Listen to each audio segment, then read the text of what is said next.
আলাইকুম ওয়া রাহমাতুল্লাহ। আমরা এসেছি দারুল উলুম মঈনুল ইসলাম হাটাজারি মাদ্রাসা পরিদর্শনে। তো আলহামদুলিল্লাহ আমরা পুরো মাদ্রাসা ঘুরে ঘুরে দেখেছি এবং শায়েখ আল্লামা আহমদ শফি এবং আল্লামা জুনায়েদ বাবুনগরী রহমাতুল্লাহি আলাইহিমা তাদের মাকবারা জিয়ারত করেছি এবং পুরো মাদ্রাসা আমরা ঘুরে ঘুরে দেখতেছি। আমরা অনেকেই আসছি। আমাদের আছেন মাওলানা রাহিবুল ইসলাম ভাই, আছেন আব্দুল্লাহ আল মাসুদ, আছেন আমাদের দেলোয়ার ভাই। পুরো ক্যাম্পাস আমরা ঘুরে ঘুরে দেখেছি।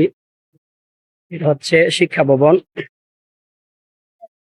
এর পরের অংশ হচ্ছে মসজিদ প্লাস যে শিক্ষা ভবন রয়েছে।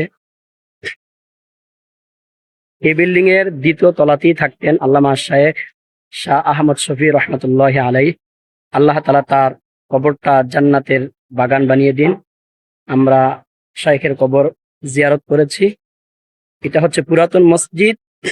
বর্তমান ওই অংশে যে মসজিদটা রয়েছে সেখানে নামাজ আদায় হয়। আমরা ঘুরে ঘুরে দেখেছি।